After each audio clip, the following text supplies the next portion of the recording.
Franciscan immaculate சபையினோட குருக்களாகிய எங்களுக்கு இருக்கக்கூடிய ஒரே குறிக்கோள் தேவ மாதாவுக்கு அன்பையும் பக்தியும் பரப்புவது தான். இதை நாங்கள் எப்படி செய்ய போகிறோம் அப்படின்றாக்க, மிகப்பெரிய புனிதர்களினுடைய வழிகாட்டுதல், அவருடைய எழுத்துக்களின் வழியாக இதை நாங்கள் செய்ய போகிறோம்.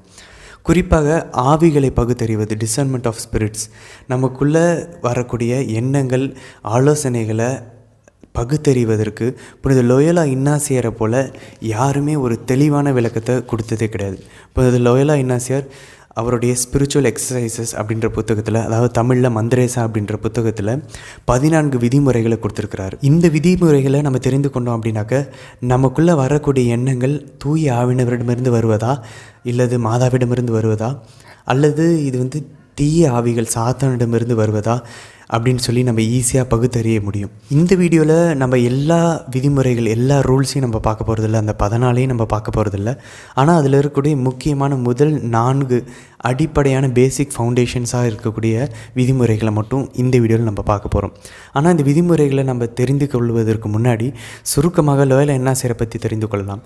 லோயோலா இன்னாசியார் மிகவும் ஒரு உலகமயமான ஒரு வாழ்வை வாழ்ந்து கொண்டிருந்தவர். அவர் ஒரு போர் வீரர். ஸ்பெயின் நாட்டில் பிறந்த 1500களில் வாழ்ந்த புனிதர்.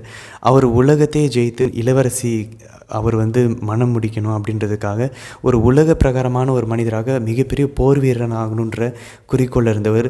ஒரு போரின் போது அவருடைய கால் அடிபட்டு ஒரு மிகப்பெரிய ஒரு குண்டு அவருடைய காலில் பட்டு அவருடைய கால் செதஞ்சு போய் அவர் ஒரு அறையில் மருத்துவ உதவியை பெற்றுக்கொண்டிருக்கும்போது அவருடைய நேரத்தை கழிப்பதற்காக அவர் புத்தகம் வாசிக்கிறதுக்கு கேட்குறாரு. அப்போது நல்ல வேலை, கடவுளுடைய பராமரிப்பினால் அந்த வீட்டில் இருந்த அந்த அறையில் இருந்தது 2 புத்தகங்கள் தான். ஒன்று லைஃப் ஆஃப் கிரைஸ்ட், கிறிஸ்துவின் வாழ்வு, நற்செய்திகளை கொண்டது. இன்னொரு புத்தகம் புனிதர்களுடைய வாழ்வு, லைஃப் ஆஃப் செயின்ட்ஸ். இந்த 2 புத்தகங்களையும் அவர் வாசிக்க அவருக்குள்ள நிறைய எண்ணங்கள் எல்லாம் ஆரம்பிக்குது. ஒரு பக்கம் புனித பிரான்சிஸ், புனித டோம்னிக் இதெல்லாம் செய்ய முடியும் அப்படின்னா நானும் அவர்களை போல் ஒரு புனிதராக வாழ முடியும் அப்படின்னு சொல்லி ஒரு பக்கம் எண்ணங்கள் வருது. இன்னொரு பக்கம் அவருக்குள்ள எண்ணங்கள் வருது என்னென்னா, இல்லை உன்னால் அதெல்லாம் முடியாது, அதெல்லாம் பொய், இதெல்லாம் தேவையில்லாது, இதெல்லாம் ஒரு பைத்தியக்காரத்தனமானது அப்படின்னு சொல்லி எதிர்மறையான எண்ணங்கள் வருது. இப்படி இந்த 2 எண்ணங்களுக்கு நடுவில் ஒரு போராட்டத்தை அவர் பார்க்குறாரு. ஸோ கடைசியாக அவர் என்ன பண்ணுறாரு அப்படின்னாக்க, அவர் மந்திரேசா அப்படின்ற ஒரு குகைக்கு போய் அங்கே பிளாக் மடோனா, கருப்பு மடோனா அப்படின்ற மாதாவினுடைய சுரூபத்திற்கு முன்னாடி அவர் முழங்கால் படியிட்டு கிட்டத்தட்ட 10 மாதங்கள் அவர் ஜெபிச்சு அவர் தவம் இருந்து அங்கே அவர் பெற்றுக்கொண்டது தான் இந்த ஆன்மீக பயிற்சிகள், ஸ்பிரிச்சுவல் எக்ஸசைசஸ்ன்ற புத்தகத்தில் இந்த ஆவிகளை பகுத்தறிவதற்கான இந்த விதிமுறைகள் அவர் கொடுக்குறாரு. இறுதியாக அவர் சரியாக எது ஆண்டவரிடமிருந்து வந்த குரல், எது சாத்தானிடமிருந்து வந்த குரல் அப்படின்றத தெரிந்து கொண்டு மாதாவுடைய சுரூபத்துக்கு முன்னாடி மாதாவோடு சேர்ந்து இந்த ஆவிகளை பகுத்தறிந்ததுக்கப்புறம் அவருடைய உலகமயமான எண்ணங்கள், இலக்குகளை எல்லாத்தையுமே துறந்துட்டு ஒரு புனிதராகணுன்ற எண்ணத்தோட அவர் கையில் இருந்த அந்த போர்வாலை மாதாவுடைய சுரூபத்தின் அடியில் சமர்ப்பித்து விட்டு அவர் ஒரு மாறுபட்ட ஒரு வாழ்வை அவர் வாழ துவங்கினார். அவருடைய இந்த மனமாற்றத்தின் பொழுது அவருக்குள்ளே நடந்த இந்த சின்ன சின்ன நகர்வுகள், ஆவிகளுடைய நகர்வுகளை எல்லாம் கொஞ்சம் கொஞ்சமாக விதிமுறைகளாக நமக்கு கொடுத்துருக்கிறார். 14 விதிமுறைகள். முதல்ல இந்த விதிமுறைகள் எதற்குன்னு நம்ம பார்ப்போம். இந்த விதிமுறைகள் எதற்கு அப்படின்னு சொல்லி பார்த்தோம் அப்படின்னா, முதல்ல நமக்குள்ளே நடக்கக்கூடிய அந்த நகர்வுகள், ஆவிகளின் நகர்வுகள் அல்லது பலவிதமான எண்ணங்களை முதல்ல அறிந்து கொள்வது, ஒரு அவேர்னஸ்க்கு வருவது, ஒரு விழிப்புணர்வுக்கு வருவது. 2வது அதை புரிந்து கொள்வது, அதை அண்டர்ஸ்டாண்ட் பண்ணுறது. 3வது நம்ம ஒருவேளை விழிப்புணர்வுக்கு நம்ம புரிந்து கொண்டோம் அப்படின்னாக்க நன்மையான எண்ணங்களை ஏற்றுக்கொள்வதும் தீமையான எண்ணங்களை புறக்கணிப்பதும் நிராகரிப்பதற்கும் இந்த விதிமுறைகள் நமக்கு பயன்படும் அப்படின்னு சொல்கிறார். இந்த விதிமுறைகள் முதல் வாரத்தில் இருக்கவங்களுக்கு தேவைப்படும் அப்படின்றார். அதாவது அவரோட ஆன்மீக பயிற்சிகளில் துவக்கத்தில் இருக்கிறவங்களுக்கு இது தேவைப்படும் அப்படின்றாரு. அப்போ இந்த விதிமுறைகளை நம்ம பயன்படுத்துவதில் 3 படிகள் இருக்குது. முதல் படிநிலை நாம் விழிப்புணர்வுக்கு வருவது. நமக்குள்ளே ஏதோ ஒரு பல்வகையான எண்ணங்கள் வருது, 2 வகையான ஆலோசனைகள் வருது, நமக்குள்ளே என்னென்ன நடக்குதுன்ற விஷயங்களை நாம் முதல்ல அறிந்து கொள்ளணும், ஒரு விழிப்புணர்வு வரணும். 2வது படி அதை புரிந்து கொள்ள முயற்சிக்கணும். அதை நாம் அலசி ஆராய்ந்து யாரிடமிருந்து வருது, இது எந்த இலக்கை நோக்கி நம்ம இட்டு செல்லுது அப்படின்றத புரிந்து கொள்ள முயற்சிக்கணும், அண்டர்ஸ்டாண்ட் பண்ணணும். 3வது, புரிந்து கொண்டதுக்கப்புறம் இது யார்கிட்டேருந்து வருதுன்றது புரிந்து கொண்டதுக்கப்புறம் ஆக்ஷன், நம்ம அதுக்கு செயல்பாட்டில் நம்ம ஈடுபடணும். 3வது படி, நன்மையானது ஆண்டவரிடமிருந்தோ மாதாவிடமிருந்தோ வருது அப்படின்னா அதை ஏற்றுக்கொண்டு அதன்படி நம்ம நடக்கணும். ஒருவேளை தீய ஆவியிடமிருந்து வருது, சாத்தானிடமிருந்து வருது அப்படின்னாக்க அதை புறக்கணிக்கணும். அப்போ இந்த ஆவிகளை பகுத்தறிவதனுடைய நோக்கமே என்ன அப்படின்னா, நமக்கு இந்த 14 விதிமுறைகளெல்லாம் நம்ம எதுக்கு பயன்படுத்தணும் அப்படின்னா, கடவுளுடைய திருவுளம் என்ன அப்படின்றத அறிந்து அதை செயல்படுத்துவதற்கு மட்டும்தான், வில் ஆஃப் காடை செயல்படுத்துவதற்கு நமக்கு உதவியாக இருக்க போவது தான் இந்த 14 விதிமுறைகளுமே. சரி, இப்போ நம்ம அந்த 14 விதிமுறைகளில் இருக்கக்கூடிய முதல் 4 விதிமுறைகள், முக்கியமான ஃபவுண்டேஷனல் ரூல்ஸ், அடித்தளமாக அமையக்கூடிய முதல் 4 விதிமுறைகளில் இருக்கக்கூடிய முதல் விதிமுறையை இப்போ நம்ம பார்க்க போகிறோம். இது இப்போ நம்ம புனித லோயலா இக்னாசியார் அவருடைய ஆன்மீக பயிற்சிகள் ஸ்பிரிச்சுவல் எக்ஸசைசஸ்ன்ற புத்தகத்தில், தமிழில் மந்திரேசான்ற புத்தகத்தில் அவர் கொடுத்துருக்கக்கூடிய அவருடைய வரிகளுக்குள்ளே நம்ம சென்று இதை கற்றுக்கொள்ளப் போகிறோம். நம்மளுடைய திருச்சபையின் கிறிஸ்தவ வரலாற்றில் புனித பவுலினுடைய மனமாற்றம், அதாவது நம்ம விவிலியத்தில் வாசிக்கக்கூடிய புனித பவுல் எப்படி சவுலாக இருந்தவர் பவுலாய் மாறினாரோ அந்த மனமாற்றத்துக்கு அடுத்தது புனித அகஸ்தினாருடைய மனமாற்றம் தான் மிக மிக முக்கியமானது, மிக பிரபலமான ஒரு மனமாற்றமாக பார்க்கப்படுகிறது. இப்போ நீங்கள் திரையில் பார்த்து கொண்டிருக்கிற படம் தான் புனித அகஸ்தினார் மனமாற்றம் அடைவதற்கு கொஞ்சம் முன்னாடி அவர் எப்படி இருந்தார் அப்படின்றத சித்தரிக்கக்கூடிய ஒரு படமாக இருக்கிறது. அவர் ஒரு அத்தி மரத்துக்கு கீழே இருக்கிறார்.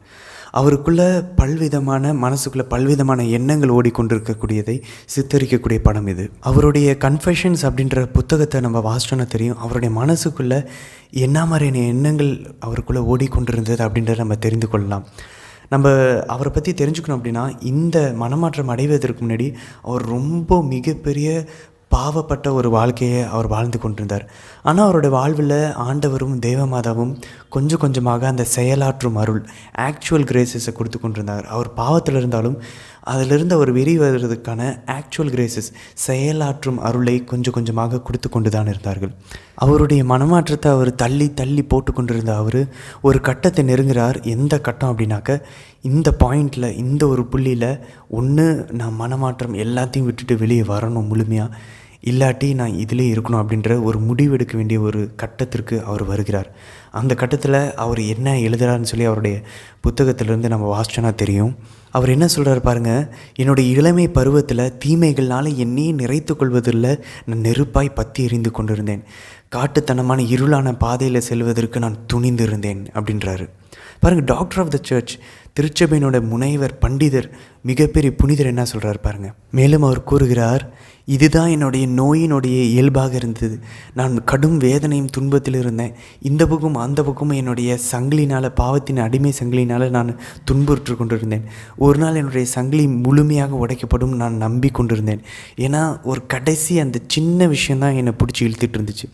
பாருங்கள், அவர் கிட்டத்தட்ட அங்கே வந்துட்டார். அந்த பாவ அடிமைத்தனத்திலேருந்து வெளியே வரக்கூடிய அந்த ஒரு கட்டத்திற்கு, அந்த புள்ளிக்கு அவர் வந்துட்டார். ஆனால் அவரை ஏதோ ஒன்று இன்னும் பிடிச்சி இழுத்துக்கிட்டு இருக்குது, வெளியே வர விடாமல். அவர் என்ன சொல்கிறார் பாருங்கள், ஆண்டவரே, நீர் என்னுடைய மறைவான இதயத்தை கவனிக்க தவறவில்லை. உம்முடைய அபரிவிதமான இரக்கத்தினால் என்னை 2 சாட்டை அடிகளினால் என்னை நீங்கள் அடிச்சிங்க. ஒருவேளை நான் திரும்ப விழாமல் இருக்கணுங்கிறதுக்காக. என்ன 2 சாட்டை அடி? பயத்தினாலேயும் அசிங்கத்தினாலையும் என்னை நீங்கள் அடிச்சிங்க. நான் திரும்பவும் பாவத்தில் விழாமல் இருக்கேன். நான் என்னோடய இதயத்துக்குள்ளே திருப்பி திருப்பி சொல்லிக்கொண்டே இருந்தேன், இப்போ போதும், இப்போ வெளியே வந்துடுறேன்னு.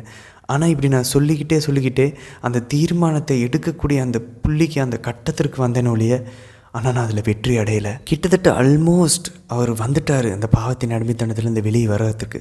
அவர் என்ன சொல்கிறார் பாருங்கள், என்னுடைய பழைய இயல்பினுடைய அந்த சின்ன சின்ன நூல்களினால் நான் பின்னோக்கி இழுக்கப்பட்டேன். அது என்னுடைய மாமிசத்தினுடைய அந்த துணியை பற்றி பிடித்து கொண்டு அது முன்னுமுறுத்து தான், நீ எங்களை விட்டுட்டு போக போறியா? இனி நாங்கள் உன்னையோட எப்பயுமே இருக்க முடியாதா?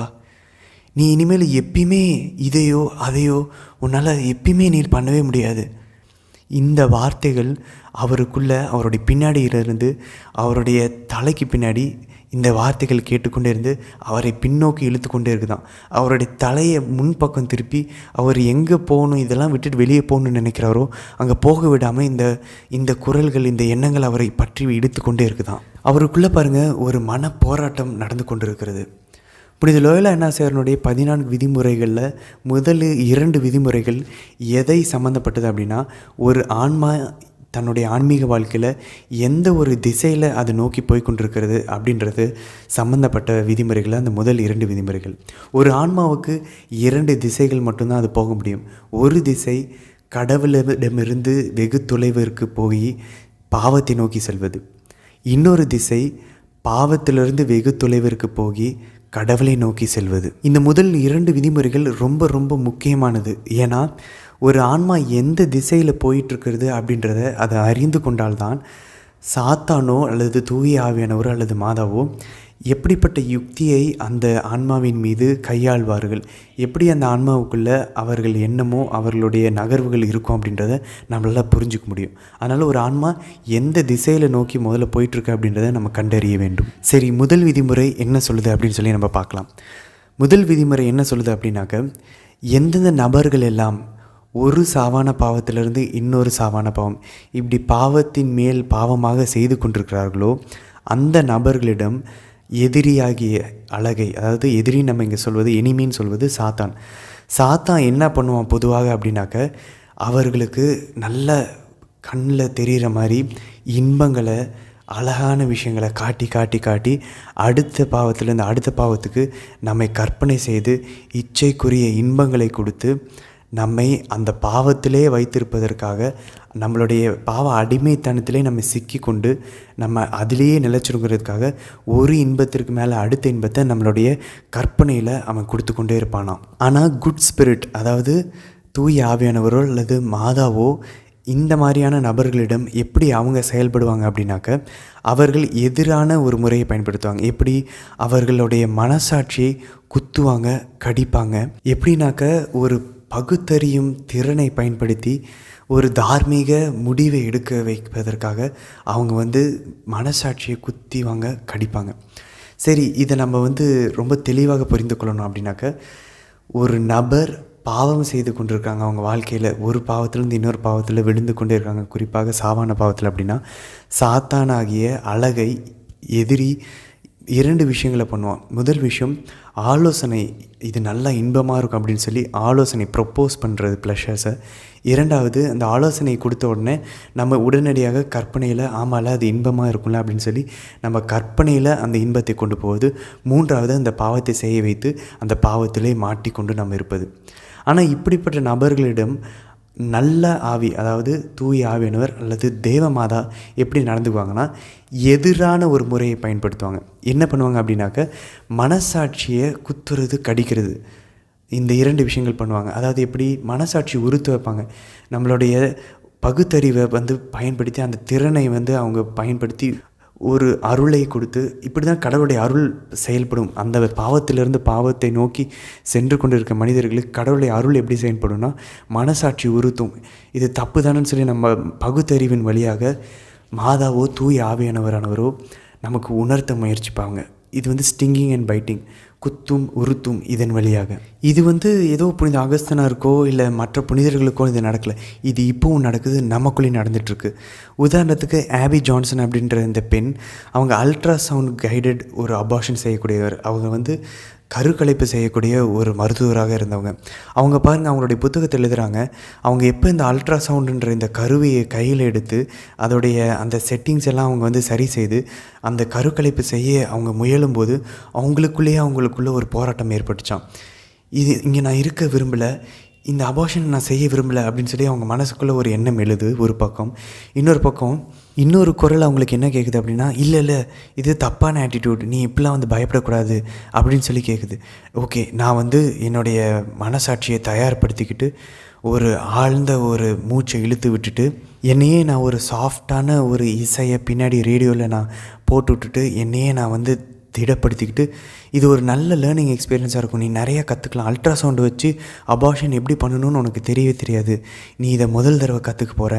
மேபி இதை நீ மற்ற பெண்களுக்கு இது ஒன்றும் பிரச்சனை இல்லை, இது ரொம்ப ஒரு சேஃபானது தான் அப்படின்னு சொல்லி அவங்களுக்கு நீ ஆலோசனை கொடுக்கறதுக்கும் இது நீ உனக்கு உதவியாக இருக்கும் அதே மாதிரி இது இன்னும் கொஞ்ச நேரத்தில் முடிஞ்சிடும் அப்படின்னு சொல்லி நான் எனக்குள்ளே இப்படி ஒரு எண்ணம் எழுந்துட்டு இருந்துச்சு. ஆனால் அடுத்த 10 நிமிடங்களில் நடந்த விஷயங்கள் என்னுடைய வாழ்க்கையின் அடித்தளத்தையே மாற்றி புரட்டி போட்டுச்சு அப்படின்னு சொல்லி இந்த பெண் சொல்கிறாங்க. பாருங்கள், இதுதான் கடவுளுடைய இரக்கம். அந்த அம்மா ஒரு பாவத்தை செய்ய முயலும்போது அவங்களுடைய மனசாட்சியை குத்தி, அவங்களுடைய மனசாட்சியை கடித்து, இதை பண்ணக்கூடாது அப்படின்னு சொல்லி தேவமாதாவும் தூய ஆவியானவரும் சேர்ந்து அவர்களை தடுக்கிறதுக்கு கடவுளுடைய இரக்கம் எப்படி முயற்சி செய்யுதுன்னு பாருங்கள். இப்படி தான் பாவம் செய்ய முயலுபவர்களிடம் தூய ஆவியானோட குரலும் கேட்கப்படும். அதே சமயத்தில் ஆண்டவருடைய குரலும் தேவமாதாவுடைய குரலும் இப்படி தான் செயலாற்றும். இதுதான் முதல் விதிமுறை நமக்கு கற்றுத்தருகிறது. 2வது விதிமுறை என்ன சொல்லுது அப்படின்னு சொல்லி பார்த்தோன்னா, எந்தெந்த நபர்கள்லாம் இனி நான் என் வாழ்க்கையை மாற்றிக்க போகிறேன், என்னையே நான் பரிசுத்தப்படுத்திக்க போகிறேன், என் பாவத்திலேருந்து வெளியே வர போகிறேன் அப்படின்னு சொல்லிட்டு நன்மையிலிருந்து இன்னும் சிறந்த நன்மைக்கு, கடவுளுடைய சேவை செய்வதற்காக ஒரு நன்மையிலேருந்து இன்னொரு நன்மைக்கு ரொம்ப வெறித்தனமாக பாவத்திலேருந்து வெளியே வரணும்னு சொல்லி பரிகாரங்கள் செய்வது, பரிசுத்தப்படுத்துவது, அவர்களே ஜெபிப்பது, முழங்கால் படியிடுவது, உபவாசம் இருப்பதுன்னு சொல்லி நன்மையிலிருந்து இன்னொரு நன்மைக்கு போய் கொண்டிருக்கக்கூடிய நபர்களிடம் முதல் விதிமுறையில் நம்ம என்ன பார்த்தோமோ அதுக்கு நேர் எதிரான வழிமுறைகளை தூய ஆவியானவரும் தீய ஆவியையும் பயன்படுத்துவதை நம்ம இங்கே பார்க்கலாம். இப்போது தீய ஆவியானது சாத்தான் என்ன பண்ணுவான்னா, இந்த ஆன்மாவை குத்துறது, கடிக்கிறது, அவர்களுடைய மனசை வருத்தப்பட வைக்கிறது, அதுக்கப்புறம் அவருடைய வழிகளில் ஏதாவது தடைகளை வைத்து தவறான ஆலோசனைகளை கொடுத்து அவர்களுடைய மனசில் சலனத்தை உண்டு பண்ணுவது. எதற்கு?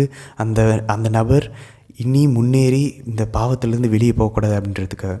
ஆனால் இப்படிப்பட்ட பாவத்திலேருந்து வெளியே கடவுளுடைய சேவை செய்து கொண்டு நன்மை நோக்கி போய்கொண்டு பரிசுத்தமாகி கொண்டிருக்கிற நபர்களிடம் ஆண்டவரும் தேவமாதாவும் எப்படி செயல்படுவாங்க அப்படின்னா, அவர்களுக்கு தைரியம் ஊட்டக்கூடிய எண்ணங்களை கொடுப்பது, அவர்களை பலப்படுத்துவது, அவங்களுக்கு ஆறுதல் அளிப்பது, கண்ணீரை தருவது, ஒரு சில உணர்த்துதலை கொடுத்து அவர்களை அமைதிப்படுத்துவது, அவர்கள் வழியில் இருக்கக்கூடிய தடைகளை எடுத்து போட்டுவிட்டு அவர்களை முன்னேறி செல்வதற்கு உதவி செய்யக்கூடிய ஆலோசனைகளையும் எண்ணங்களையும் சூழ்நிலைகளையும் மாதாவும் ஆண்டவர் இயேசுவும் தூய ஆவியானவரும் உதவி செய்து நமக்கு வழங்குவார்கள்.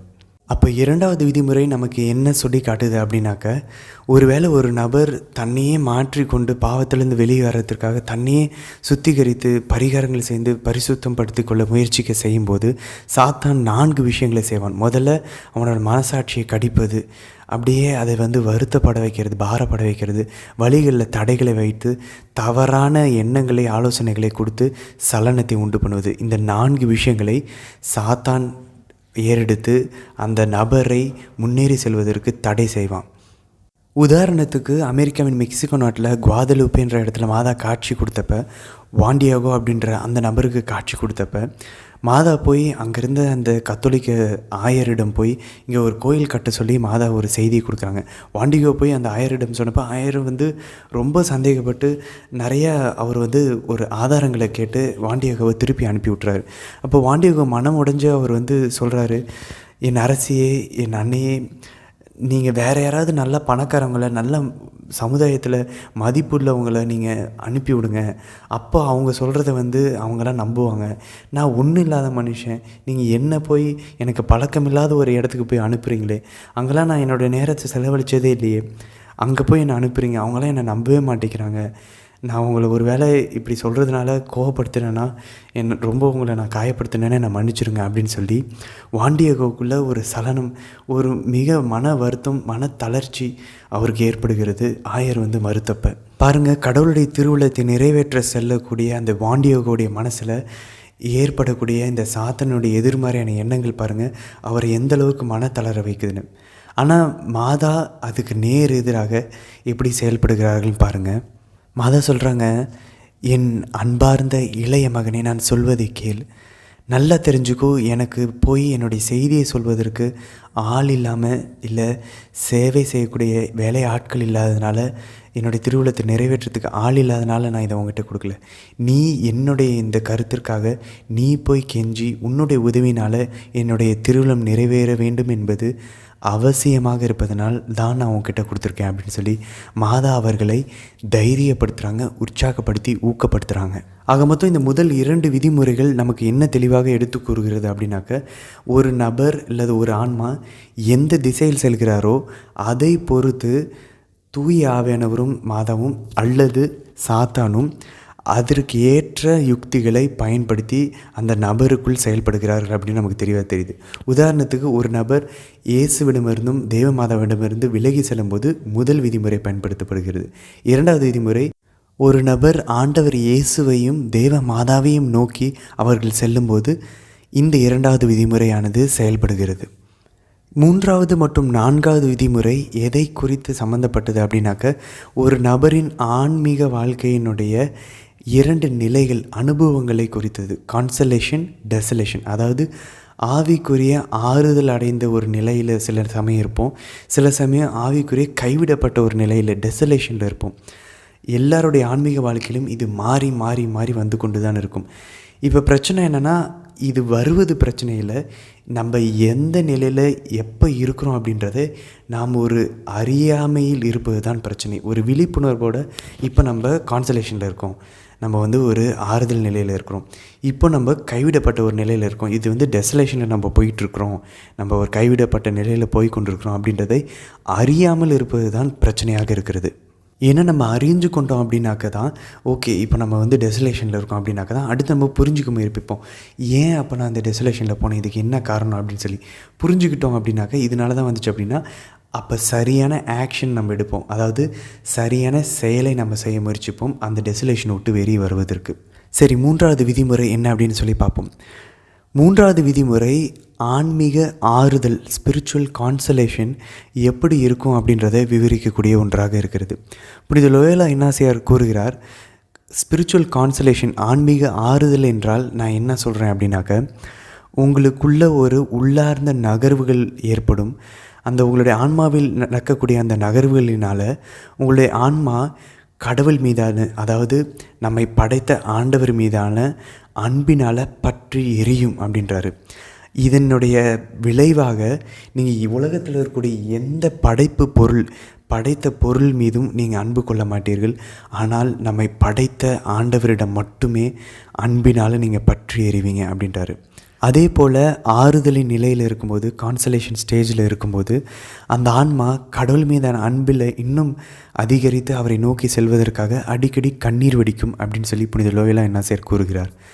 அந்த கண்ணீர் எதற்காக வடிக்கும் அப்படின்னாக்க, தன்னுடைய பாவத்தை நினைத்து கண்ணீர் வடிக்கும், அல்லது ஆண்டவருடைய பாடுகளை நினைத்து அவர் நம்மீது இவ்வளோ அன்பு கொண்டிருக்கிறாரா அப்படின்னு சொல்லி அதை நினைத்து கண்ணீர் வடிக்கும், அல்லது ஆண்டவர் மீதான சேவையை செய்வதை நினைத்து, அல்லது அவரை புகழும்போது கண்ணீர் வடிக்கும் அப்படின்னு சொல்லி அவர் கூறுகிறார். இறுதியாக ஒரு ஆன்மா ஆவிக்குரிய ஆறுதலின் நிலையில் இருக்கும்போது அது எதிர்நோக்கிலும் விசுவாசத்திலும் கடவுள் மீதான தேவ ஸ்நேகத்திலும் பிறர் அன்பிலும் அது அதிகரிக்கும். அந்த ஆன்மா ரொம்ப அதிகமாகிட்டே போகும் இந்த 3 விஷயங்களும். அதே போல் ஒரு ஆன்மாவை அதன் மீட்பை நோக்கி இட்டு செல்வதற்காகவும், அதே நேரத்தில் விண்ணகத்தை குறித்த விஷயங்கள் மீது அதை ஈர்த்து அதை இழுத்து கொண்டு மேலுலக சார்ந்தவற்றில் மனதை கொண்டு போவதற்காக, ஆன்மாவை நடத்தி செல்வதற்காக உள்ளார்ந்த மகிழ்ச்சி அதிகரிக்கும். அந்த மகிழ்ச்சி விண்ணகத்தை நோக்கி நம்ம இட்டு செல்லக்கூடிய மகிழ்ச்சியாக இருக்கும்.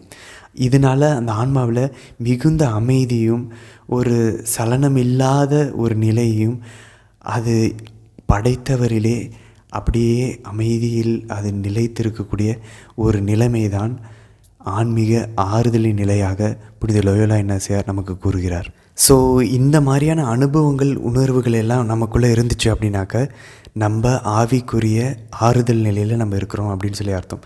இங்கே ரொம்ப முக்கியமான ரொம்ப முக்கியமாக நம்ம கவனிக்க வேண்டிய ஒரு விஷயம் என்ன அப்படின்னாக்க, நம்ம 2 விதமான ஆறுதல் நிலையை நம்ம அடைவோம். ஒன்று ஆவிக்குரிய ஆன்மீக ஆறுதல், ஸ்பிரிச்சுவல் கான்சலேஷன். இன்னொன்று ஆன்மீகம் அல்லாத கான்சலேஷன், ஆறுதல் நிலையை. ஒன்று ஸ்பிரிச்சுவல் கான்சலேஷன், இன்னொன்று நான் ஸ்பிரிச்சுவல் கான்சலேஷன். நான் ஸ்பிரிச்சுவல் கான்சலேஷன்னா என்ன அப்படின்னாக்க, இன்றைக்கி நல்ல சூப்பரான ஒரு உணவை நம்ம உண்ணோம் அப்படின்னாக்க, நல்ல சாப்பாடு சாப்பிட்டோம், அப்படியே அமைதியாக இருக்குது, சந்தோஷமாக இருக்குது, இதுவும் ஒரு ஆறுதலான நிலை தான். ஆனால் இது ஆன்மீகம் அல்லாத ஒரு ஆறுதல் நிலை, நான் ஸ்பிரிச்சுவல் கான்சலேஷன். ஸ்பிரிச்சுவல் கான்சலேஷன், ஆன்மீகம் ஆவிக்குரிய ஆறுதல் நிலையில் நம்ம இருந்தோம் அப்படின்னாக்க, அது நம்மளுடைய இதயத்தை, ஆன்மாவில் நம்மளுடைய விசுவாச வாழ்வை இன்னும் பலப்படுத்தும், கடவுள் மீதான அன்பு, பிறர் மீதான அன்பை அதிகரிக்கும், எதிர்நோக்கை அதிகரிக்கும். நமக்குள்ள ஒரு சந்தோஷம் வரும். அது பிரியாணி சாப்பிட்டதுனால சந்தோஷம் இல்லை, ஆனால் அந்த சந்தோஷம் நம்மை மேலுலகு சார்ந்தவற்றில், விண்ணகத்தை குறித்த விஷயங்கள், கடவுளை குறித்த விஷயங்களில் நம்மளுடைய ஆன்மாவை ஈர்த்து கடவுளை நோக்கி நம் மீட்பின் பாதையிலே நம்மளை இட்டு செல்லுது. அப்படின்னாக்க ஈர்த்து செல்லுதுன்னா அதுதான் ஸ்பிரிச்சுவல் கான்சலேஷன், ஆவிக்குரிய ஆன்மீக ஆறுதலின் நிலை அப்படின்னு சொல்லி நம்ம தெரிஞ்சுக்கலாம். இதில் இன்னொரு ரொம்ப ஒரு முக்கியமாக நம்ம கவனிக்க வேண்டிய விஷயம் என்னென்னா, சில நேரங்களில் இந்த ஆன்மீக ஆறுதலும் ஆன்மீகம் அல்லாத ஆறுதலும் ஒன்றின் மேல் ஒன்றாக இணைந்து இருக்கக்கூடிய ஒரு வாய்ப்பும் இருக்குது. ஓவர்லேப் கூட ஆகக்கூடிய வாய்ப்பு இருக்கிறது. உதாரணத்துக்கு புனித குழந்தை தெரசாமலினுடைய வாழ்வில், செயின்ட் ட்ரேஸ் ஆஃப் லிசியூனுடைய வாழ்விலிருந்து நாம் இந்த ஆன்மீகம் கான்சலேஷன் அல்லது ஆன்மீகம் அல்லாத இந்த ஆறுதல் எப்படி ஒன்றின் மேல் ஒன்று இணைந்திருக்க வாய்ப்பு இருக்குன்னு நம்ம பார்க்கலாம். இந்த படத்தில் நம்ம பார்த்தோன்னா மேலே வலதுபுறத்தில் டாப்பில் இருக்கக்கூடிய ஒரு சிஸ்டர் தான் சிஸ்டர் பாலின். இவங்க புனித குழந்தை தெரசாமலினுடைய வாழ்வில் நடந்த விஷயத்தை அவங்க குறிப்பிட்டு சொல்கிறாங்க. ஒரு முறை அவங்க குழந்தை தெரசாமால் படிக்கட்டிலேருந்து இறங்கி தோட்டத்தை நோக்கி சென்று கொண்டு இருந்தாங்களாம். அப்போது அங்கே ஒரு மரத்தின் கீழே ஒரு அழகான குட்டி வெள்ளை கோழி அதனுடைய குஞ்சுகளை அதனுடைய இறகு கீழே மறைத்து கொண்டு பாதுகாத்து கொண்டு இருந்துச்சான். அந்த இறகுலேருந்து அந்த குட்டி குஞ்சுகள் வெளியே எட்டி பார்த்துட்டு இருந்துச்சான். குழந்தை தெரசாமால் நின்று அதை கூர்ந்து பார்த்து விட்டு கொஞ்ச நேரத்தில் நம்ம உள்ளே உடனே போகணும் அப்படின்னு சொல்லி சைகை காமிச்சிட்டு அவங்க ஓட ஆரம்பித்தாங்களாம். அப்போது இந்த சிஸ்டர் பாலின் அந்த குழந்தை தெரசாமலுடைய கண்களில் கண்ணீர் வருவதை அவங்க பார்த்தாங்களாம். நீ அழுகிற அப்படின்னு சொல்லி சிஸ்டர் பாலின் சொன்னாங்களாம். குழந்தை தெரசாமல் இப்போ என்னால் எதுவும் சொல்ல முடியாது, நான் ரொம்ப ஆழமாக தொடப்பட்டிருக்கேன் அப்படின்னு சொல்லிட்டு அவங்க ஓடிட்டாங்களாம். அப்புறமா சாயங்காலமாக இந்த அருள் சகோதரி பவுலின் இந்த புனித குழந்தை தெரசாமலினுடைய அறைக்கு சென்று என்னன்னு சொல்லி நடந்துச்சுன்னு சொல்லி கேட்கும்போது தான் குழந்தை தெரசாமால் சொன்னாங்களாம், நான் ஏன் அழுந்தேன்னா, கடவுள் இந்த கோழி தன்னுடைய குஞ்சுகளை இறகுகளால் மூடி மறைத்து பாதுகாப்பதை ஆண்டவர் நற்செய்தியில் எவ்வளோ அழகாக இந்த உருவகத்தை பயன்படுத்தி நம்மை அவர் எவ்வளோ அன்பு செய்கிறாரு அப்படின்றத நமக்கு கற்றுத்தர பயன்படுத்திருக்காரு அப்படின்றத யோசித்தோடனே என்னால் கண்ட்ரோலே பண்ண முடியல. அந்தளவுக்கு எனக்கு கடவுள் மீதான அன்பு அதிகமாகிடுச்சு. அவர் எனக்கு எவ்வளோ என் வாழ்க்கையில் செஞ்சுருக்காரா அப்படின்றத நான் நினச்சி பார்க்கும்போது என்னுடைய இதயம் நன்றி உணர்வினாலையும் கடவுள் மீதான அன்பினாலையும் நிரம்பி வழிந்து கொண்டிருந்தனால காலையில் நீங்கள் என்னை கூப்பிட்டப்போ கூட என்னால் நிற்க முடியல, ஏன்னா என்னால் கட்டுப்படுத்த முடியல. உடனடியாக என்னோடய அறைக்கு சென்று நான் கண்ணீரினால் ஆண்டவருக்கு நான் நன்றி செலுத்த ஆரம்பித்தேன் அப்படின்னு சொல்லி புனித குழந்தை தெரசாமால் சொல்கிறாங்க. இப்போ பாருங்கள், ஒரு நான் ஸ்பிரிச்சுவல் கான்சலேஷன், ஆன்மீகம் அல்லாத ஒரு விஷயத்தை உள்ளம் எடுத்துக்கொண்டு, உதாரணத்துக்கு அந்த மரத்தின் கீழே கோழி தன்னுடைய குஞ்சுகளை மறைத்து கொண்டிருக்கக்கூடிய இந்த ஒரு நிகழ்வு ஆன்மீகம் அல்லாத இந்த ஒரு ஆறுதலான நிலை. நம்ம அதை பார்த்தோன்னா நல்லா இருக்குன்னு சொல்லி ஒரு ஆறுதல் அடைவோம். ஆனால் இந்த ஆறுதல் அங்கோடைய நிறுத்தலை. புனித குழந்தை தெரசாமலுக்கு அது அவர்களை விண்ணகத்தை நோக்கி ஆன்மீக ஒரு ஆறுதல் நிலைக்கு அவங்களுடைய இதயத்தை உயர்த்தி என்ன பண்ணுது, கடவுள் இப்படி தானே என்னையும் பண்ணார், என்னுடைய வாழ்க்கையிலையும் என்னை இப்படி தானே மூடி மறைச்சி என்னை பாதுகாத்து கொண்டார், அவருடைய அன்பை இப்படி தானே என்னுடைய வாழ்விலும் காமிச்சார்னு சொல்லி இந்த ஆன்மீகம் அல்லாத ஆறுதலும் ஆன்மீக ஆறுதலும் ஒன்றாக இணைந்து இவங்களோட வாழ்க்கையில் செயல்படுறத இந்த இடத்துல நம்மளால் கூர்ந்து கவனித்து புரிந்து கொள்ள முடிகிறது. நம்ம இங்கே கவனிக்க வேண்டிய ஒரு முக்கியமான விஷயம் என்னென்னா, சில நேரங்களில் இந்த ஆன்மீக ஆறுதல் நிலை ரொம்ப ரொம்ப வலிமையான ஒரு பவர்ஃபுல்லான விஷயமாக இருக்கலாம், அல்லது ஒரு சாதாரண ஒரு குட்டி ஒரு அனுபவமாக இருக்கலாம். சில நேரங்களில் இது ஒரு நீண்ட காலமாக இந்த ஆன்மீக ஆறுதல் நிலையில் நம்ம இருக்கலாம்.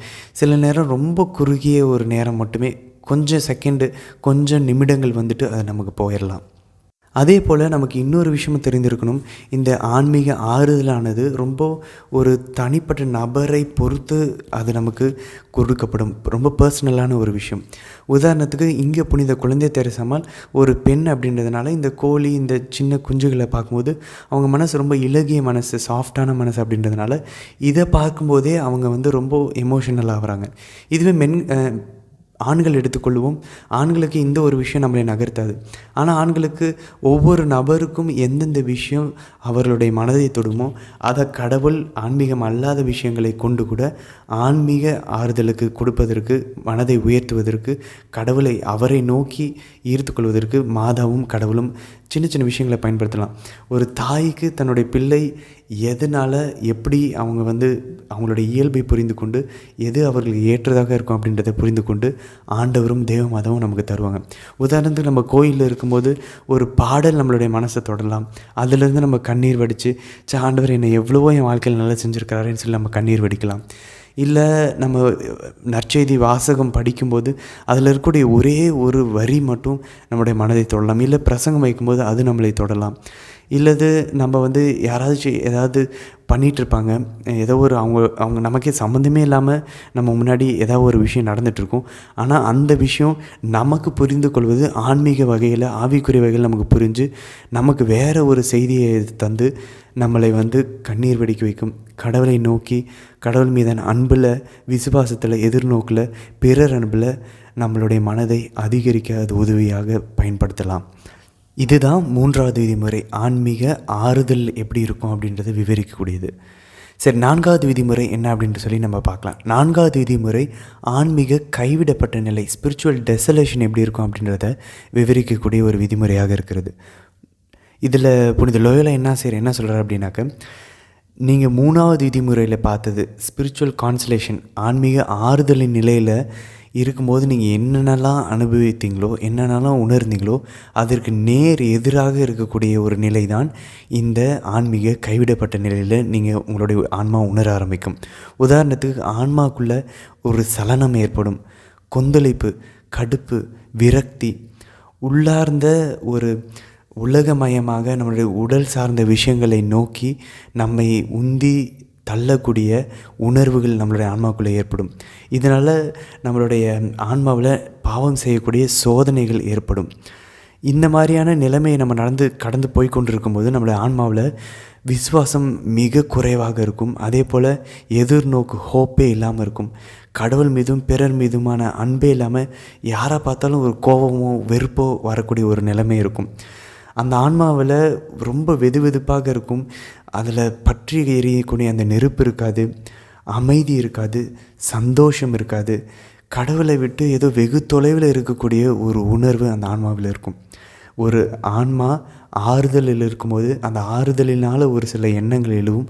அதே போல் அது கைவிடப்பட்ட நிலையில் இருக்கும்போதும் ஒரு சில எண்ணங்கள் அந்த கைவிடப்பட்ட நிலையிலிருந்து டெசலேஷன்லேருந்தும் எழும் அப்படின்னு சொல்லி புனித லோயோலா என்ன செய்கிற இந்த 4வது விதிமுறையில் நமக்கு எடுத்து கூறுகிறார். இதுலேயும் நம்ம ரொம்ப கூர்ந்து கவனிக்க வேண்டிய ஒரு முக்கியமான விஷயம் என்னென்னா, இங்கேயும் ஆன்மீகம் அல்லாத கைவிடப்பட்ட ஒரு நிலையும் நம்ம அனுபவிக்கலாம், நம்ம அதை எதிர்கொள்ளலாம். சில நேரங்களில் ஆன்மீக கைவிடப்பட்ட நிலையும் நம்ம எதிர்கொள்ளலாம். உதாரணத்துக்கு நமக்கு உடம்பு சரியில்லாமல் போகலாம். அந்த உடம்பு சரியில்லாமல் போகிற நேரத்தில் மனசு ரொம்ப சோர்வாக இருக்கும். இது வந்து ஆன்மீகம் அல்லாத ஒரு கைவிடப்பட்ட நிலை, நான் ஸ்பிரிச்சுவல் டெசலேஷன். ஆனால் இதையே கூட சாத்தான் பயன்படுத்தி நம்ம உடல்நிலை சோர்வில் இருக்கும்போது அவன் ஏதாவது தப்பான ஒரு ஆலோசனையை கொடுத்து என்ன நடக்குது பாரு, ஒரு கடுப்பை உண்டு பண்ணுறது, ஒரு வெறுப்பை உண்டு பண்ணுறது, அதை அப்படி ஸ்பிரிச்சுவல் டெசலேஷனாக மாற்றி விடுவது. ஒரு ஆன்மீக கைவிடப்பட்ட நிலையாக ஆன்மீகம் அல்லாத கைவிடப்பட்ட நிலையை நம்ம வந்து ஈஸியாக மாற்றுறதுக்கு சாத்தானால் முடியும். அதனால் இங்கேயுமே ஆன்மீக கைவிடப்பட்ட நிலையும் ஆன்மீகம் அல்லாத கைவிடப்பட்ட நிலையும் ஒன்றின் மேல் ஒன்று ஓவர்லேப் ஆகலாம், ஒன்று மேல் ஒன்று இணைந்து இருக்கக்கூடிய ஒரு வாய்ப்பு இருக்கிறது. அதனால் நம்ம ஒரு நல்ல விழிப்புணர்வுக்கு நம்ம வரணும். நம்ம தெரிந்து கொள்ளணும் நம்ம எந்த நிலையில் இருக்கிறோம். ஆன்மீகம் அல்லாத டெசலேஷனில் இருக்கிறோமா, கைவிடப்பட்ட நிலையில் இருக்கிறோமா, அல்லது ஆன்மீக கைவிடப்பட்ட நிலையில் இருக்கிறோமா அப்படின்றதை நாம் தெரிந்து கொள்ள வேண்டும். உதாரணத்துக்கு ஃபாத்திமா குழந்தைகளினுடைய வாழ்விலிருந்து நம்ம ஒரு அழகான பாடத்தை கற்றுக்கொள்ளலாம். நமக்கு தெரியும் 1917 தேவமாதா போர்ச்சுகல் நாட்டில் ஃபாத்திமான்ற இடத்துல இந்த 3 சின்ன பிள்ளைங்களுக்கு காட்சி கொடுத்தாங்க அப்படின்னு சொல்லி.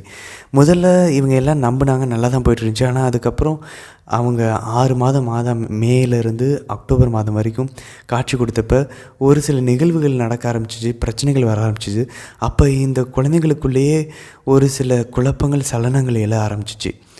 அந்த சலனங்கள் எப்படி இருக்குதுன்னு சொல்லி அவங்க விவரிக்கிறாங்க பாருங்கள். அதன் பின் நாங்கள் இந்த காட்சிகளை எல்லாத்தையும் சந்தேகப்பட ஆரம்பித்தோம். ஒருவேளை இந்த காட்சிகளெல்லாம் சாத்தானிடமிருந்து வருதா, ஒருவேளை சாத்தான் தான் மாதாவை போல் ஒரு தோற்றத்தில் வந்து என்னுடைய ஆன்மாவை இழப்பதற்காக இதெல்லாம் செய்கிறானா. ஏன்னா மக்கள் சொல்கிறாங்க சாத்தான் வந்தால் தான் நம்மளுடைய வீட்டில் எல்லாத்துலேயுமே பிரச்சனைகளும் ஒழுங்கினங்களும் சண்டை சச்சரவுகளும் வரும். நான் அப்போ யோசிக்க ஆரம்பித்தேன், உண்மையிலே இந்த காட்சிகள்லாம் நான் பார்க்க ஆரம்பிச்சதுலேருந்து எங்கள் வீட்டில் அமைதியே இல்லை, பழைய மாதிரி சந்தோஷம் இல்லை. அப்போ இதெல்லாம் ஒரு வேளை சாத்தானிடமிருந்து வருதான்னு சொல்லி எனது உள்ள மிகுந்த வேதனை அடைய ஆரம்பிச்சது, கடும் துயரம் அடைய ஆரம்பிச்சது அப்படின்னு சொல்லி அவங்க சொல்கிறாங்க. ஸோ இங்கே நம்ம கூர்ந்து கவனித்து பார்த்தோன்னா தெரியும், இவர்களுடைய வாழ்க்கையில் நடந்த ஆன்மீகம் அல்லாத ஒரு டெசலேஷன், ஒரு கைவிடப்பட்ட நிலைகள், மக்கள் பேசின விஷயங்கள், பிரச்சனைகள் வந்தது எல்லாத்தையுமே சாத்தான் எடுத்து பயன்படுத்தி அவருடைய இதயங்களை ஆன்மீக கைவிடப்பட்ட நிலைக்கு கொண்டு போகிறான். எப்படி அதை கடவுளிடமிருந்து பிரித்து, மாதாவிடமிருந்து பிரித்து கொண்டு போய் இந்த சாதாரண வாழ்வில் நடக்கிற நிகழ்வுகளை கடவுளுக்கு எதிராக திருப்பி விடுறதில் அவன் நம்மளை ஆன்மீக டெசலேஷனுக்கு கொண்டு போகிறான், ஆன்மீக கைவிடப்பட்ட நிலைக்கு கொண்டு போகிறான். இங்கே இந்த இரண்டும் ஒன்றிணைகிறதை நம்ம பார்க்க முடியுது. ஆன்மீகம் அல்லாத கைவிடப்பட்ட நிலையும் ஆன்மீக கைவிடப்பட்ட நிலையும் ஒன்றாக இணைகிறதை நம்ம இங்கே பார்க்க முடிகிறது. இந்த ஆன்மீக கைவிடப்பட்ட நிலையானது நம்ம ஒருவேளை அந்த நிலையில் நம்ம இருக்கிறோம் அப்படின்னாக்க நம்மை செயலிழக்க செய்து நம்மளுடைய உள்ளத்தை அடைய வைத்து கடவுள் மீதிலிருந்தும் விசுவாசத்திலிருந்தும் பிறரன்பு, கடவுள் அன்பிலிருந்து எல்லாத்துலேருந்து எதிர்நோக்கிலிருந்து எல்லாத்தையுமே குறைச்சி நம்ம ஒரு விரக்தியான ஒரு நிலைக்கு கொண்டு வந்து நம்மளை செயலிழக்க வைக்கக்கூடிய ஒரு நிலைமை தான் இந்த ஸ்பிரிச்சுவல் டெசலேஷன். அதனால தான் நம்ம எந்த நிலையில் இருக்கிறோம் அப்படின்றத நம்ம முதல்ல தெரிந்து கொள்ள வேண்டும். அந்த ஒரு விழிப்புணர்வுக்கு, அவேர்னஸ்க்கு நம்ம வர வேண்டும். ஏன்னா நம்ம இதை எதிர்பார்க்கணும். நம்ம ஆன்மீக வாழ்க்கையில் சில நேரங்கள் நம்ம ஆன்மீக ஆறுதலின் நிலையில் இருப்போம், சில நேரத்தில் ஆன்மீக கைவிடப்பட்ட நிலையில் இருப்போம். நமக்கு வரக்கூடிய இந்த அனுபவங்களை வைத்து, ஆன்மாவில் நடக்கக்கூடிய இந்த நகர்வுகள், அனுபவங்களை வைத்து நம்ம எந்த நிலையில் இருக்கிறோம் அப்படின்றத முதல்ல நம்ம கண்டு அறிவதற்கான அந்த ஒரு அவேர்னஸ், விழிப்புணர்வு நமக்குள்ளே இருக்கணும். அதுக்கப்புறம் தான் அடுத்த ஸ்டேஜுக்கு நம்ம போய் அதை புரிந்து கொள்ள நம்ம முயற்சித்து நம்ம அதுக்கு ஏற்ற சரியான செயல்களை, ஆக்ஷனை நம்ம எடுக்கிறதுக்கு நமக்கு உதவியாக இருக்கும். நம்ம ஏற்கனவே 3வது விதியில் பார்த்தது போல் இந்த ஆன்மீக கைவிடப்பட்ட நிலையும் கூட சில நேரங்களில் கடுமையாக இருக்கலாம், இல்லை சில நேரங்களில் ரொம்ப சாதாரணமாக இருக்கலாம். சில நேரம் அது ரொம்ப நேரங்களுக்கு, நீண்ட காலங்களுக்கு, பல மாதங்களுக்கு கூட அது நிலைத்திருக்கலாம். சில நேரங்களில் அது 1 நிமிடம், 2 நிமிடம், 1 நாள், 2 நாள் கூட அது குறைந்த காலங்களுக்கு கூட அது இருக்கலாம். ஸோ நம்ம தெரிந்து கொள்ள வேண்டியது, முதல் 2 விதிமுறைகள், ஒரு ஆன்மா எந்த திசையை நோக்கி போகிறதோ அந்த திசையை நோக்கி போவதற்கு ஏற்றவாறு ஆண்டவரோ தேவமாதாவோ அல்லது சாத்தானோ அவர்களுடைய யுக்திகளை பயன்படுத்துவார்கள், மாற்றிக்கொள்வார்கள். உதாரணத்துக்கு கடவுள் பக்கம் போனால் ஒரு மாதிரியான யுக்தியை பயன்படுத்துவாங்க, கடவுளை விட்டு விலகி போனால் ஒரு மாதிரியான யுக்தியை ஆண்டவரோ மாதாவோ அல்லது சாத்தானோ பயன்படுத்துவாங்க அப்படின்றத நம்ம தெரிந்து கொண்டோம். 3வது மற்றும் 4வது விதிமுறைகள், நம்ம ஆன்மா இந்த மாதிரி அந்த உள்ளே நடக்கக்கூடிய ஆவிகளினுடைய இந்த நகர்வுகளினால் நம்மளுடைய ஆன்மா என்ன மாதிரியான அனுபவங்களை அது ஏற்படுத்துகிறது, அது எந்த மாதிரியான நிலைக்குள்ளே போகிறது, ஆறுதல் நிலையில் போகிறதா அல்லது ஒரு கைவிடப்பட்ட ஆறுதல் அல்லாத ஒரு நிலைக்கு போகிறதா அப்படின்றதை புரிந்து கொள்ள வைப்பதற்காக தான் இந்த 3வது 4வது விதிமுறைகள். இதில் இந்த ஆன்மாவினுடைய அந்த ஆன்மீக ஆறுதலின் நிலையை கடவுள் ஏற்படுத்துகிறார். ஆன்மாவினுடைய கைவிடப்பட்ட நிலையை கடவுள் ஏற்படுத்துவதில்லை, கடவுள் அதை செய்கிறதில்லை, ஆனால் கடவுள் அதை அனுமதிக்கிறார். எதற்காக? அதை சாத்தானால் செய்வதற்காக அனுமதிப்பதற்கான காரணம், நம்ம ஒரு வேளை ஏதாவது ஒரு இடத்துல நம்மளுடைய நற்பண்புகளை வளர்த்து கொள்வதில் நாம் தவறுகிறோம் அப்படின்னா அந்த நற்பண்புகளில் நம்மை வளர வைப்பதற்காக அந்த சோதனைகளை சாத்தான் மேற்கொள்வதற்காக கடவுள் அனுமதிக்கிறார். அதன் வழியாக நம்ம முட்டி மோதி அதை விட்டு வெளியே வரும்போது, முயற்சிக்கும் போது நம்ம அந்த நற்பண்பில் வளருவோம். சாத்தானை நாம் காலடியில் போட்டு மிதித்து வெற்றியாக நாம் வெளியே வரும்போது கடவுளுக்கு அது பெருமையை, மகிமையை தருகிறது. நாமும் அந்த நற்பண்புகளில் வளர்கிறோம், நம்முடைய விசுவாசம் பலப்படுத்தப்படுகிறது. சில நேரங்களில் கடவுள் இந்த டெசலேஷனில் நம்மை அனுமதிப்பதற்கான காரணம், ஒருவேளை நம்ம இந்த ஆறுதலுக்காக கடவுளை தேடுறோமா, இல்லை நம்ம அந்த கைவிடப்பட்ட நிலையில் இருக்கும்போதும் கூட, எந்த ஒரு ஆறுதலும் இல்லாத போதும் கூட நம்ம கடவுளை தேடுகிறோமா அப்படின்றதையும் கடவுள் சோதிக்கும் விதமாகவும் சில நேரங்களில் இந்த கைவிடப்பட்ட நிலைக்கு நம்மை விழுவதற்கு கடவுள் அனுமதிக்கிறார். இப்போ இந்த 14 விதிமுறைகளில் முதல் 4 விதிமுறைகள் நம்மளுடைய ஆன்மாவில் நடக்கக்கூடிய விஷயங்களை விழிப்போடு தெரிந்து கொள்வது, அவேர்னஸ்க்கு வருவது. 2வது அதை புரிந்து கொள்வது, என்ன நடக்குதுன்னு புரிந்து கொள்வதற்கு இந்த முதல் 4 விதிமுறைகள் நமக்கு பயன்படுத்துகிறது. 5லிருந்து 14 விதிமுறைகள் நம்ம தெரிஞ்சுக்கிட்டோமா, இப்போ என்ன நம்ம செய்யணும், நம்மளுடைய ஆன்மாவில் என்ன நடக்கிறதுனால நம்ம ஆன்மா எந்த நிலைக்குள்ளே போகுது அப்படின்றதெல்லாம் இந்த முதல் 4 விதிமுறைகள் நம்ம தெரிந்து கொள்கிறோம். இப்போ நான் அதுக்கு என்ன பண்ணணும் அப்படின்றத நம்ம என்ன செய்யணும் அப்படின்றத தெரிந்து கொள்வதற்கு தான் 5லிருந்து 14 விதிமுறைகள் நமக்கு பயன்படுகிறது. நம்ம ஏற்கனவே 4 விதிமுறைகள் தான் பார்ப்போம் அப்படின்னு சொல்லியிருந்தோம். 4 அடிப்படையான ஆவிகளை பகுத்தறியக்கூடிய விதிமுறைகளை பார்ப்போம் அப்படின்னு சொல்லி. ஆனால் போனஸாக இப்போ நம்ம தெரிந்து கொண்டோம் என்ன செயல்பாடுகளுக்குள்ளே நம்ம இறங்கணும் அப்படின்றதை நமக்கு கற்றுத்தரக்கூடிய 2 முக்கியமான விதிமுறைகள், 5வது விதிமுறைகள் மற்றும் 6வது விதிமுறையை மட்டும் இப்போ நம்ம பார்ப்போம் இந்த வீடியோவில். 5வது விதிமுறை என்ன சொல்லுது அப்படின்னாக்க, ரொம்ப முக்கியமான விதிமுறை. நீங்கள் இந்த ஆன்மீக கைவிடப்பட்ட நிலையில் இருக்கும்போது எந்த ஒரு மாற்றத்தையும் கொண்டு வரக்கூடாது. அதாவது நீங்கள் ஏற்கனவே எடுத்த தீர்மானங்களில் உறுதியாக நிலைத்து நிற்க வேண்டும். நீங்கள் இந்த ஆன்மீக கைவிடப்பட்ட நிலையில் வருவதற்கு முன்னந்தின நாளோ அதுக்கு ஒரு 2-3 நாட்களோ முன்னாடி நீங்கள் எடுத்த முடிவுகளில் நீங்கள் நிலைச்சு நிற்கணும். ஏன்னா நீங்கள் ஆன்மீக ஆறுதலான நிலையில் இருக்கும்போது நீங்கள் எடுத்த தீர்மானங்களோ முடிவுகளோ தூய ஆவியானவரினுடைய ஆலோசனையினால், அவருடைய பரிந்துரையினாலோ இல்லை மாதாவுடைய உணர்த்துதல்னால நீங்கள் எடுத்திருப்பீங்க. அதனால் அவங்களுடைய குரலுக்களை கேட்டு நீங்கள் கீழ்ப்படிஞ்சு எடுத்த தீர்மானங்களையும் முடிவுகளையும் இந்த கைவிடப்பட்ட நிலையில் இருக்கும்போது மாற்றக்கூடாது. அதே போல் நீங்கள் கைவிடப்பட்ட நிலையில் இருக்கும்போது உங்களுக்கு வரக்கூடிய ஆலோசனைகள், எண்ணங்கள் எல்லாம் பெரும்பாலான நேரங்களில் சாத்தானிடமிருந்து தான் வருகிறது. உதாரணத்துக்கு நீங்கள் ஆன்மீக ஆவிக்குரிய ஒரு ஆறுதல் நிலையில் இருக்கும்போது ஜெபமாலை ஜெபிக்கலாம். நம்ம ஒரு 4 ஜெபமாலை ஜெபிக்கலாம். இல்லை நம்ம தினமும் இனிமேல் திருப்பலிக்கு போகணுன்ற ஒரு முடிவெடுப்போம். ஆனால் ஒரு ஆன்மீக ஒரு கைவிடப்பட்ட நிலையில் டெசலேஷனில் இருக்கும்போது ஒரு உடல் சோர்விலிருந்து அதை அப்படியே ஸ்பிரிச்சுவல் டெசலேஷனாக மாற்றி ஆன்மீக ஒரு கைவிடப்பட்ட நிலையாக மாற்றி சாத்தா என்ன சொல்லுவோம், வேணாம் அதெல்லாம் உன்னால் இனி டெய்லி பண்ண முடியாது, பாரு உனக்கு நேரம் இல்லை, பாரு உன் உடம்புக்கு இதெல்லாம் முடியாது அப்படின்னு சொல்லி அதை அப்படியே ஆன்மீகம் அல்லாத கைவிடப்பட்ட நிலையை, சோர்வான நிலையை ஆன்மீக கைவிடப்பட்ட நிலையாக மாற்றிவிட்டு நம்மை அந்த ஏற்கனவே எடுத்த தீர்மானங்களை கைவிட வைப்பதற்காக எதிரியாக அழகி நம் மீது எடுக்கக்கூடிய ஒரு யுக்தி தான் இந்த ஆன்மீக கைவிடப்பட்ட நிலையில் அவன் கொடுக்கக்கூடிய ஆலோசனைகள். ஸோ ரொம்ப சிம்பிளாக சொல்லணும் அப்படின்னாக்க, நம்ம ஆன்மீக கைவிடப்பட்ட நிலையில் இருக்கும்போது நம்ம ஏற்கனவே எடுத்த தீர்மானங்களையோ முடிவுகளையோ, ஆவிக்குரிய விஷயங்கள், விசுவாசம் சம்மந்தப்பட்ட விஷயங்கள், கடவுளை சம்மந்தப்பட்ட விஷயங்களை நம்ம இன்னும் கடவுளுக்கு நெருங்கி போகணுங்கிறதுக்காக எடுத்த ஆவிக்குரிய முடிவுகள், தீர்மானங்களில் எந்த ஒரு மாற்றத்தையும் நம்ம கைவிடப்பட்ட நிலையில், விரக்தியான நிலையில், சோர்வான நிலையில் இருக்கும்போது எடுக்கக்கூடாது. ஏன்னா அப்போது நமக்கு கேட்கக்கூடிய எண்ணங்கள், அந்த ஆலோசனைகள் சாத்தானிடமிருந்து வருகிறது. உதாரணத்துக்கு அருளாளரான பார்ட்டோலோ லாங்கோவினுடைய வாழ்விலிருந்து நம்ம அழகான பாடத்தை கற்றுக்கொள்ளலாம்.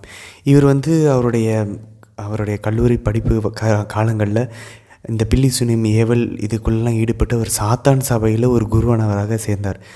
ஆனால் அவர் கொஞ்ச நாளில் போக போக அந்த ஒரு மன அழுத்தத்துக்குள்ளே அவர் உள்ளாகி அவர் சூசைட் பண்ணணும், தற்கொலை பண்ணணுன்ற எண்ணத்துக்குள்ளெல்லாம் அவர் மிகப்பெரிய ஒரு இருளுக்குள்ளே அவருடைய ஆன்மா போய் அவர் என்ன பண்ணியிருக்கிறாரு, இதிலேருந்து வெளியே வரணும் அப்படிங்கிறதுக்காக அவர் மனமாற்றம் அடைஞ்சு அவரை வெளிவருவதற்கு ரொம்ப முக்கியமான ஒரு காரணமாக இருந்தது மாதா ஜெபமாலை ஜெபிப்பவர்களுக்கு கொடுத்த ஒரு வாக்குறுதி.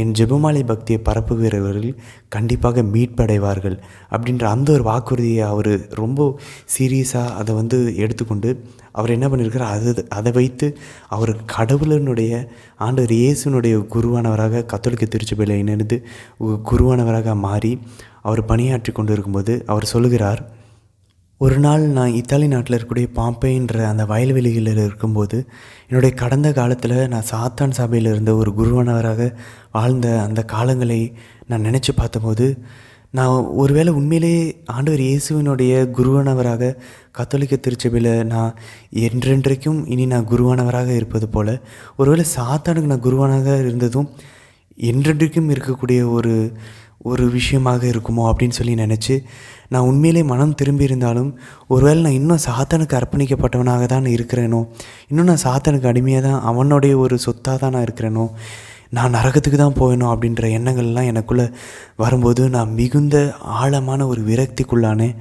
கிட்டத்தட்ட நான் தற்கொலை செய்யக்கூடிய அந்த ஒரு அளவிற்கு நான் மனமுடைஞ்சு போனேன் அப்படின்னு சொல்லி பார்ட்டோலோ லாங்கோ எழுதுகிறார். இப்போ பாருங்கள், அவர் மனமாற்றம் அடைஞ்சும் கூட ஒரு நாள் திடீர்னு அவர் ஆன்மீக கைவிடப்பட்ட ஒரு நிலைக்கு போகிறார். இந்த நிலையில் இவர் ஏற்கனவே அவர் கடவுளுக்கும் மாதாவுக்கும் கொடுத்த வாக்குறுதியை அவர் நினைத்து பார்க்கிறார்.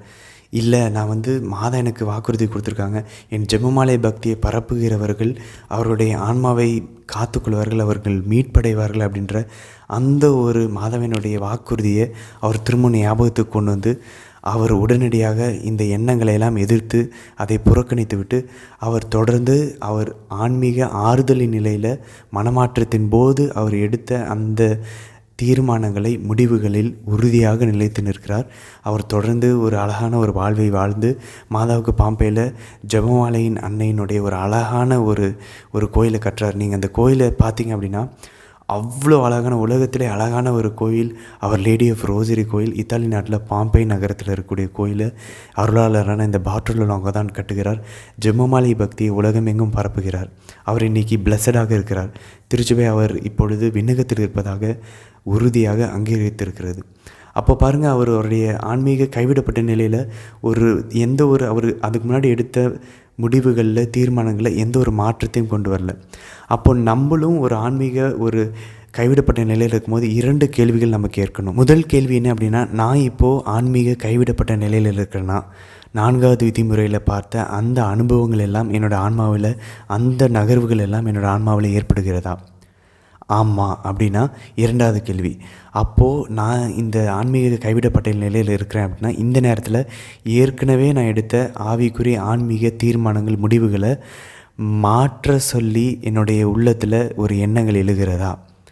ஆமாம் அப்படின்னாக்க கண்டிப்பாக நம்ம தெரிந்து கொள்ள வேண்டும், இந்த எண்ணம் நம்மளுடைய ஆன்மாவின் எதிரியாகிய தீயோனாகிய அழகையிடமிருந்து, சாத்தானிடமிருந்து தான் வருகிறது அப்படின்றத நம்ம 100% தெரிந்து கொள்ளலாம் உறுதியாக. அதனால் ஆன்மீக கைவிடப்பட்ட நிலையில் இருக்கும்போது கண்டிப்பாக எப்பயுமே நம்ம எந்த ஒரு மாற்றத்தையுமே கொண்டு வரவே கூடாது. நம்மளுடைய தீர்மானங்கள், முடிவுகளில் நிலையாக, உறுதியாக நிலைத்து நிற்க வேண்டும். சரி, ஓகே. இப்போ புனித லோயலா இன்னாசியார் என்ன சொல்கிறார் அப்படின்னாக்க, நம்ம எந்த ஒரு முடிவுகளில் நம்ம எடுத்த தீர்மானங்களில் தான் எந்த மாற்றத்தையும் கொண்டு வரக்கூடாது அப்படின்னு சொல்கிறாரு.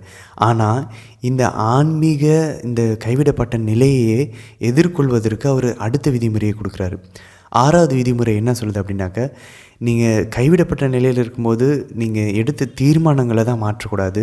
ஆனால் நீங்கள் உங்களையே இந்த கைவிடப்பட்ட நிலையிலிருந்து வெளியே கொண்டு வருவதற்காக உங்களையே நீங்கள் நிறைய மாற்றங்களுக்குள்ளே ஈடுபடுத்த வேண்டும். உதாரணத்துக்கு அவர் என்ன சொல்கிறாருன்னா, இந்த கைவிடப்பட்ட நிலையிலிருந்து வெளியே வருவதற்காக நம்மை நம்மளுடைய ஜெபத்தை, நம்மளுடைய தியான நிலை ஜெபத்தை, அதே போல் நம்மளுடைய சுய பரிசோதனை, ஆன்ம பரிசோதனையை அவர் அதிகரிக்க சொல்கிறாரு. அதே நேரத்தில் ஏதாவது ஒரு தகுந்த பரிகாரத்தை அவர் மேற்கொள்ள சொல்கிறார். 4 விஷயங்கள் பண்ண சொல்கிறாரு. ஜெபிக்க சொல்கிறாரு, தியானம் செய்ய சொல்கிறார், நம்மளுடைய ஆன்மாவை பரிசோதிக்க சொல்கிறார், பரிகாரம் செய்ய சொல்கிறார். இது 4ஐயுமே நம்ம ஒரே ஒரு விஷயத்தில் பண்ணலாம். எதில் அப்படின்னா ஜெபமாலைகளை. நம்ம எடுத்த அந்த முடிவுகளை, உதாரணத்துக்கு நம்ம ஜெபமாலை ஜெபிக்கணும்னு முயற்சி பண்ணால் அதை அதிகரிக்க சொல்கிறாரு. ஜெபமாலையில் நம்ம கண்டிப்பாக ஜெபிக்கிறோம், தியானிக்கவும் செய்கிறோம். மறை உண்மைகளை நம்ம செஞ்சிகிட்டு இருக்கும்போதே கண்டிப்பாக மாதம் நம்மளுடைய மனசில் உணர்த்துவாங்க, ஏன் நம்ம இந்த கைவிடப்பட்ட நிலைக்கு வந்தோம், இந்த டெசலேஷனில் வந்தோம், எங்கே நம்ம சின்னதாக எங்கேயாவது தவறி இருப்போம், அதை நமக்கு சுட்டி காட்டுவாங்க. ஸோ நம்ம ஆன்ம பரிசோதனையும் செய்யலாம். அதே நேரத்தில் ஜெபமாலை அழகான ஒரு பரிகாரமான ஒரு ஜெபமும் கூட. நம்ம செஞ்ச பாவத்துக்கு பரிகாரமாகவும் அது அமையும்.